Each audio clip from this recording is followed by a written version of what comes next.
find out what is out there, because in many ways this information is available. There is a reporting requirement, there is information, there is state regulation, and what are we doing as a body to monitor that or to bring that to light? So I think it can be a two-way street in many ways. Representative, Mr. Chair, Representative Gilliamack, I couldn't agree more. Any other? Representative Riley. Thank you, Mr. Chair. I guess I just wanted to say a couple of things about, I believe that it's quite appropriate for us to perform an oversight function, and I think that this is as good a committee as any to do it, and the only thing is the methodology, how we get there. And I think that we need to work that out and make sure that we have a good way to do it, and that we get it done. I don't know if it takes a bill or if we can reach some agreement, but I agree that we have oversight authority and responsibility. Representative Widener. Thank you, Mr. Chair. Since we're bringing a few statements in, I actually like the idea of your bill, even if it doesn't go anywhere, because it'll teach the private sector for taking tax dollars, and it's something that's kind of upset me a little bit in this whole process, so it's kind of trampled on capitalism a little bit. But I think with the TARP money needing to go to loans, or what it's designed for, we need to make sure it's getting back into the private sector's hands, even if in one way or another, but I don't know if it's something we should be doing at this state. But I don't have a lot of faith in Barney Frank either, unless you do, Mr. Shields. Mr. Chair, Representative Widener, I'd take a pass on that question, but one thing that I wouldn't mention, and I think what you would agree with, is that when government money does subsidize a business, you end up being in the business of picking winners and losers. And one of the things that was frustrating about this, the TARP funding process, is that there was really no criteria on who was going to get the money and who's not. I read an article that essentially there are 4 people at Treasury who make the decisions, and nobody really knows why. There's no documentation of it. Now, I've run an organization that has applied for government grants before, and I can tell you that we've never had a grant application for government funding that was 2 pages, and that where the objectives were not very well laid out in the Federal Register. Thank you. I think I need to move on, and I think you've presented your bill adequately and the testimony as well. So I'd like to move on and get the testimony from the Bankers Association. Thank you, Mr. Chair. I get back to Judiciary Committee. Is it still going on? Could be. All right, thanks. Was when I left. Thank you. Up next, I have Linda Navarro, Mark Stevenson, and Tim Martinez. It's more than we hoped for.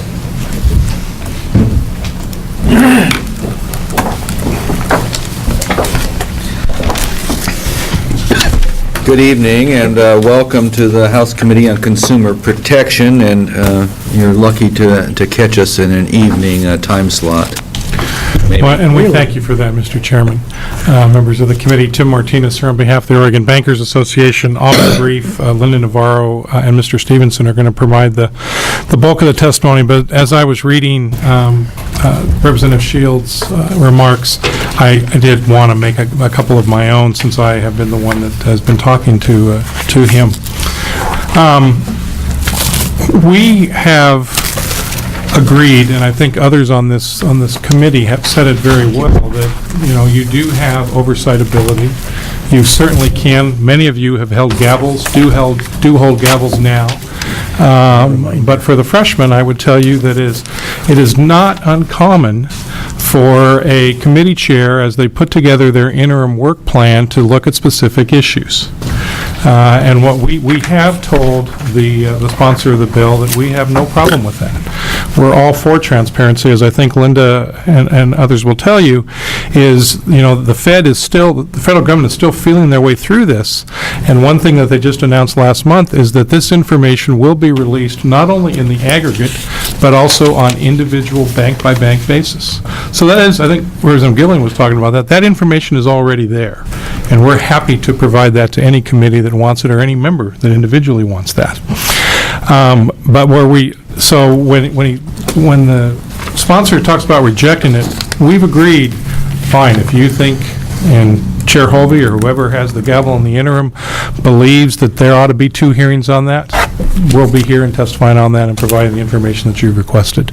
What we struggle with is the need for a bill to do that. And listening to the amendments that Representative Shields talked about, it's hard for me to see the Senate, your colleagues on the other side of the building, say, okay, this is a bill for House consumer protection, but go ahead and tell us we're going to have a hearing too in the interim. I mean, I haven't been around here forever, but I've been around here about 20 years. I've never seen that type of legislation. Now, it is true that the Judiciary Committee in the interim is a joint committee, and that occasionally they do things together. Again, not necessarily because of a law that's passed, but they do work together as they set up the schedule. At least as far as I know, today, the Consumer Protection Committee will probably not be a joint committee. So we support the information getting to you. I would just tell you that this is a work in progress. The last comment I would make before I turn it over to Linda is Representative Shields also talked about where the association, where the United Financial Lobby has been the last couple of years.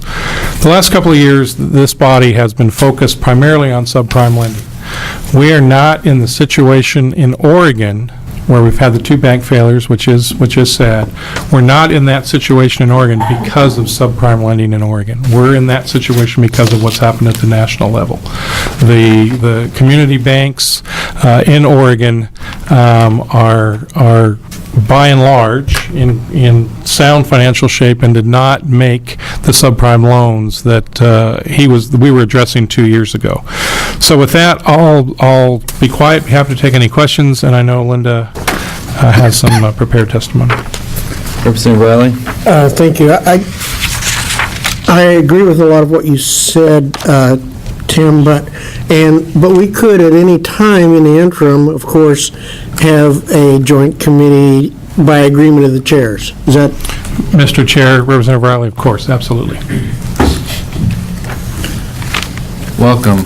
Thank you, Mr. Chair, members of the committee. I'm Linda Navarro, President and CEO of the Oregon Bankers Association, and we represent the 60 banks that do business in this state. And when I refer to banks, I mean real banks, traditional banks that are highly regulated, usually I say not AIG, but maybe today it's more appropriate to say not Merrill Lynch after your earlier testimony. But I'm joined today, and you'll hear in just a moment, from Mark Stevenson, who's CEO of Capital Pacific Bank, one of the 3 banks that would be affected by this legislation. I'm actually pleased to be here, and before I begin just talking a little bit about this bill in particular, I'll piggyback on something Tim said. It's not just that we would be willing to come and talk about the TARP program or CPP or how the funds are being spent. I think it's absolutely important for the legislature and for Oregonians to understand much more than what's happening at these 3 banks. We have an industry that's an important part of our economic engine in this state, and I welcome speaking to this body, to this committee, as well as we regularly speak all the time to chambers and Rotary groups and all kinds of community groups about these very same issues, because it is important that there is a clear understanding not only about this program, but about the industry as a whole and the issues that have been raised by others who have testified tonight, such as lending, accounting, transparency. So I would offer that we would be more than happy at any time to communicate with any of you individually or as a group on the industry as a whole and the issues that we're contending with in this very challenging environment. With that said, one of the major points I wanted to make is that the TARP program is very complex at the federal level, but what this bill hones in on is the 3 state-chartered banks, as you've heard, Umpqua Bank, Premier West Bank, and Capital Pacific Bank in this state who received funds under the Capital Purchase Program, which is a program of the TARP program. There's no other state charter bank in this state that's received TARP funds. And I know there's certainly been